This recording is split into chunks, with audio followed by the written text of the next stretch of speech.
Tapi yang kedua ini kok sepertinya agak kurang klik sama kamu. Bahasanya Kisono kan begitu kemarin. Apa barangkali mungkin kamunya kurang kuat, energinya di bawahnya dia atau gimana kan?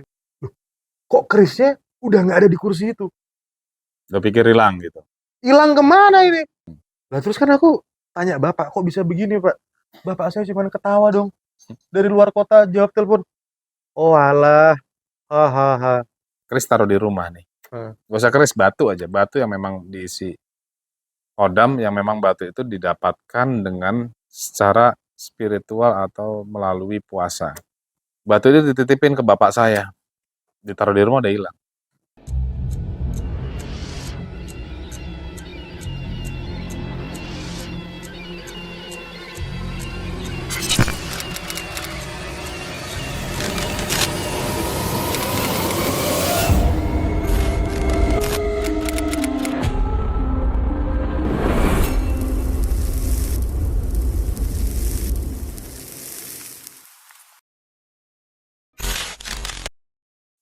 Jadi gini Ki, waktu itu ya gimana ya, ini mohon maaf nih sebelumnya, mungkin memang nggak sempat terbicarakan karena ini omongan private saya sama Kiseno. Ya gimana, namanya juga sama-sama orang Jawa, kita ketemu di Jabotabek ya pasti hal-hal yang Jawa-Jawa ya saya bawa lah, kan ngobrol wong Jawa kan gitu. Iya. Nah jadi kemarin tuh kan kris yang saya bawa itu loh, nggak tahu ya, saya kemarin jujur saya bawa kris yang itu juga bisa dibilang diserahkan ke saya oleh ayah saya kan, seperti itu. Mungkin maksudnya mau alih rawat tadi itu kan, mungkin entah itu biar ayah saya mendewasakan saya sebagai ksatrio tanah Jawa atau gimana, wallahu alam beliau tujuannya. Nah tapi yang terjadi kan kemarin pas di sini kan Kiseno bilang, dari 2 kris yang saya bawa itu Kiseno sempat bilang, yuk yang ini oke nih sama kamu, klik nih, yang tadi kita bahas masalah klik tadi kan. Tapi yang kedua ini kok sepertinya agak kurang klik sama kamu. Bahasanya Kiseno kan begitu kemarin. Apa barangkali mungkin kamunya kurang kuat, energinya di bawahnya dia atau gimana kan, kemarin sempat ada kata-kata begitu. Nah saya mikir dong, apa iya Kaki? Soalnya dulu sebenarnya keris tersebut itu kan pernah saya bawa dulu 2015. Amit-amit maaf nih teman-teman ya, saya nggak tahu ini bener apa enggak karena kronologisnya memang seperti itu. Setelah keris itu saya bawa, waktu itu saya nggak rawat sama sekali memang. Saya nggak tahu caranya ngasih dupa, nggak tahu, saya masih muda waktu itu. Ya alhamdulillah waktu itu saya bawa berapa bulan, habis itu bangkrut langsung. Wah susah lah hidup saya langsung. Ngalamin bangkrut berarti. Tapi kan waktu itu kan Kiseno nggak tahu. Iya. Tapi saya nggak cerita. Nah setelah Kiseno di sini cerita sama saya, yuk ini kok kayaknya kurang cocok buat kamu. Lah kan memori saya kan terbawa ke masa lalu itu. Mau ngatain Kiseno bohong juga, kok secara historis ya sempat kejadian yang seperti Kiseno bilang. Apa iya ya kan, saya jadi mikir kan. Dan akhirnya kan waktu itu kan setelah saya dulu pernah sulit gitu ya, hidup saya jadi repot begitu, memang keris tersebut memang saya serahkan ke ayah saya. Kembalikan lagi. Pak ini kayaknya kok aku nggak ngerti, mungkin karena aku nggak ngerti kejawen kali, waktu itu aku masih muda banget lah. Ya berarti kan sejak 2015 sampai 2023 ini kan 8 tahun. 8 tahun tuh kan dia sama ayah saya kan. Nah Kiseno kan kemarin pesannya apa? Bahwa si pemegang keris harus mumpuni sebagai si pemegang kan. Jangan sampai energinya di bawahnya keris itu. Dan tentunya pengalaman spiritual saya sama bapak saya pasti ya beda lah, beliau kan senior banget gitu.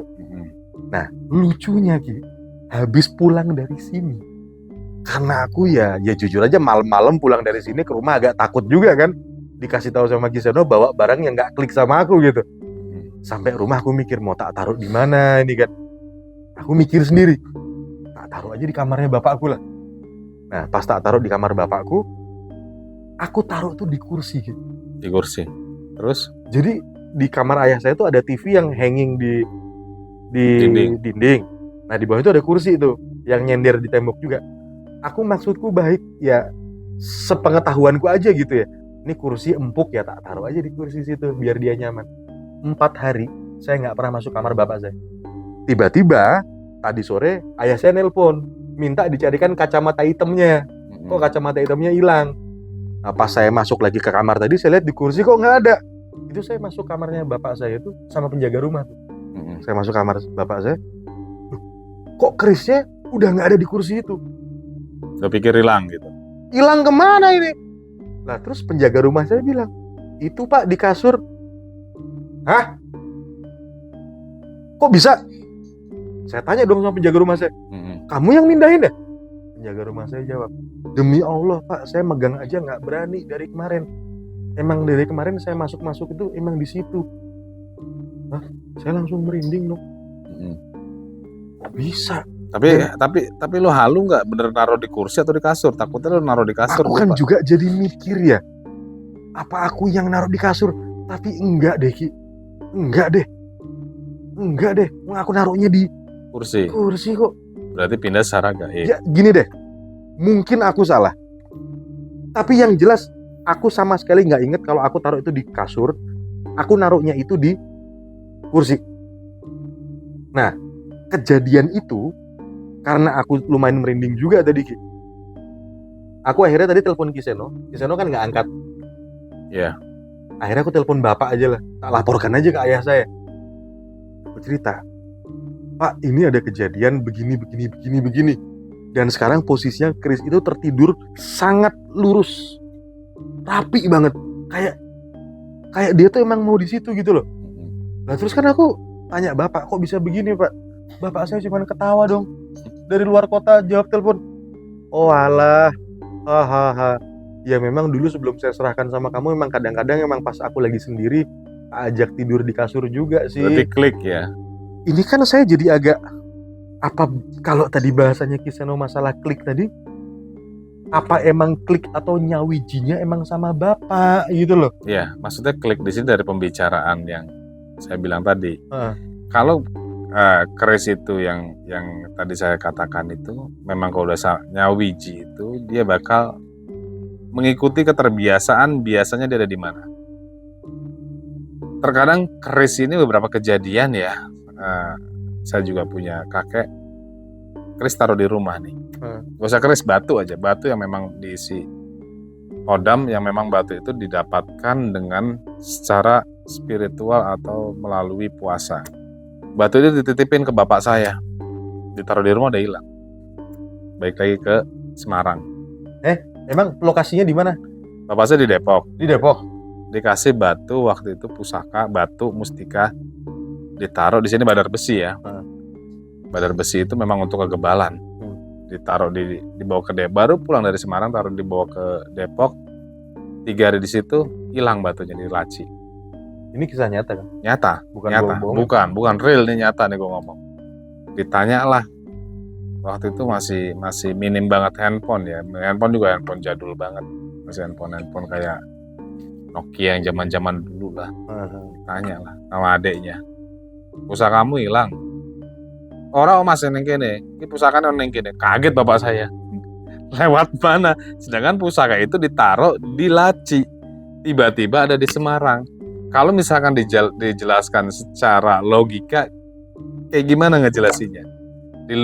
Secara nalar dan di luar nalar itu kayak gimana ngejelasinnya? Jadi kalau tadi itu cuman baru dari kursi, tanda kutip entah kapan dia pindah ke kasur, ini malah pindah kota berarti. Pindah kota, karena udah nyawiji, udah menyatu. Itu bagus tuh pindah di kasur. Kalau pindah ke Jogja, nggak bingung gimana nyari keris lu. Takut dimaki-maki bapak gua nih, keris kemana nih gitu. Itu banyak banget kejadian kayak gitu. Bentar, aku kejadian begitu. Dari ayahnya Kiseno kejadian gitu. Emangnya maaf ya, di tanah Jawa tuh banyak kasus beginian? Banyak. Kalau sekarang kan banyak. Ada apa sih dengan tanah Jawa ini kok? Itu tanah Jawa itu paling tua itu. Itu kalau kita jelasin nggak cukup kita ngobrol 2 hari. Oke. Jadi kalau sekarang mungkin ya banyak orang-orang yang ketipu gitu sama oknum-oknum. Ya karena yang dia pakai itu replikanya. Lu mau cari taring macan, taring harimau, rawa bening, ribuan loh. Tapi yang gitu mah nggak ada reaksinya spiritual. Kalau yang memang ori dan asli itu ada. Dan suka ada kasus kayak tadi gitu. Banyak. Bisa pindah lokasi apa gitu. Bisa. Sekarang gue mau sekarang gue coba mau tanya sama lu buat ngejelasin ke gue nih secara logikanya aja, secara logisnya. Benda dari dalam tanah gaib ditarik bisa menjadi wujud. Keris, batu, tombak, segala macam. Masuknya gimana, keluarnya kayak gimana. Padahal dia benda padat yang memiliki zat besi. Aku tadi itu cuma dari kursi ke kasurnya udah merinding gitu. Itu istilahnya kursi sama kasur tuh cuma sebelahan. Gimana ya? Aku baru satu kasus gini aku udah lumayan bingung, lumayan pusing juga. Bahkan jujur gue takut dikira bohong sekarang, tapi ya nggak masalah. ya Jadi tapi kalau itu kan masih kursi sama kasur nih. Yang Kisono tadi bilang juga bener sih, dari tanah bisa ke muncul gitu, dari bawah tanah gitu. Ya itulah, jadi segala sesuatu hal yang gaib itu bisa menjadi wujud, yang wujud bisa menjadi gaib. Yang gaib bisa menjadi wujud, yang wujud bisa menjadi gaib. Kalau misalkan gue mau tanya lagi nih yang lebih dalam, gak usah ke pusaka, harta karun, ya kan? Awalnya dipendem-pendem sama orang Belanda, sama orang Jepang, dipendem sama orang kerajaan Majapahit. Kenapa bisa menjadi gaib dan kenapa harus ditariknya itu segitu susahnya, segitu sulitnya? Harusnya cukup digali aja bisa keangkat, tapi nggak bisa. Kenapa? Karena udah dikuasai dengan jin dan korin. Sama alam lain. Dan buat ngambil itu nggak semudah mendem. Dia terus harus mengambil itu, dia harus ada puasa, harus ada dia ritual apa, harus ada penarikan gaib. Itu kan sebenarnya mendemnya asal pendem aja dia, karena mau mengamankan harta karun itu. Mendemnya cuma asal pendem. Kenapa nariknya mesti jadi gaib? Ya karena dikuasai. Jin tahu bahwa barang ini bakal dicari dengan manusia, makanya cepat-cepat mereka kuasai. Supaya apa? Supaya dia bisa membudakkan manusia. Disalahgunakan sama mereka dong? Iyalah. Setiap makhluk yang Allah ciptakan ini memiliki rezeki. Apapun. Jadi kayak misalkan jin itu nggak memiliki rezeki, dia memiliki rezeki. Dengan kekuatannya dia bisa menguasai harta karun, dan dia akan memberikan harta karun buat orang-orang yang memang rela menjadi budaknya. Karena memang udah perjanjian jin dan setan ini akan menggoda anak cucu Adam itu benar. Jadi malah dia kayak dapat sarana ya buat menggoda itu ya. Iya. Tapi balik ke masalah Krisku tadi itu loh, Ki. Jadi pokoknya intinya boro-boro kalau cuma pindah dari kursi ke kasur gitu ya. Kasus yang lebih beda dimensi, beda kotanya juga nyatanya ada kan? Ada. Nah sekarang gini, kalau kasus yang aku tadi, berarti mungkin nggak sih ini balik ke pembahasan kita di awal tadi yang fungsi awal 1, 2, 3 tadi itu, berarti mungkin keris yang dimaksud sama ayah saya alih rawat ke saya itu karena nggak klik sama saya, dia lebih nyaman sama bapak, dia balik lagi ke bapak kali ya maunya. Iya. Apa itu yang Kiseno lihat waktu aku kesini tak bawa kesini itu? Iya, itu yang saya lihat. Kan Kiseno bilang nih kayak nggak nyaman sama lu, lah gue bingung dong. Ternyata pas aku taruh di kasurnya bapak, di kursinya bapak, dia malah bisa pindah ke kasur gitu loh. Dan aku telepon bapak bilang ya memang karena suka tak ajak tidur juga kok. Lah ini kan kayak message bahwa dia tuh nyaman. Udah yuk, gue udah nyaman di situ gitu nggak sih kayak gitu? Iya benar kayak gitu. Akhirnya tadi bapak setelah ditelepon gitu ya cuman ketawa-ketawa gitu. Lah kita yang di rumah kan deg-degan ya. Bapak cuman ketawa-ketawa aja, terus akhirnya bapak cuman ya udah sekarang kamar ditutup aja dulu, nggak usah ada yang masuk sampai nanti aku yang datang. Udah gitu aja deh. Besok aku datang. Udah gitu doang. Ya udah gitu loh. Cuman aku kan karena aku baru pertama ngalamin kayak begini, ya ini lah gue datang ke sini gue cerita begitu loh ya, agak gimana gitu gitu. Ya sudahlah kalau emang seperti itu, berarti yang kemarin Kiseno bilang tuh ya ada benernya pengarahan dari Kiseno, dan alhamdulillah aku kan nggak cerita sama ayahku kalau aku main kesini sekarang gitu ya, tapi alhamdulillah bapak juga approve. Ya sudah Le, kalau begitu dah itu balik ke aku aja, nggak apa-apa, nanti kamu nanti ngurusin yang lain aja lah. Iya. Jadi aku tuh kemarin juga pas dinasehatin Kiseno tuh sampai mikir caranya ngomong ke bapak gimana. Terus ada jalannya tapi kan. Akhirnya terus tak taruh aja di kamar bapak dulu lah. Ada kasus kayak gini, aku telapor sama bapak. Ternyata bapak malah dengan legowo, ya udah Le, balik ke aku sendiri aja gitu. Ya alhamdulillah yang waktu itu sempat diarahkan Kiseno, akunya bingung cara ngomong gimana. Bapak ternyata malah ya udah nggak apa-apa. Alhamdulillah deh. Ya udah bener lah, berarti sekarang sesuai dengan apa yang waktu itu kita meetingkan malam-malam deh. Iya. Ya begitu Gi ceritanya Gi. Ini nyata loh ya. Iya, nyata. Bener Gi. Ini nggak ada setting-settingan kan.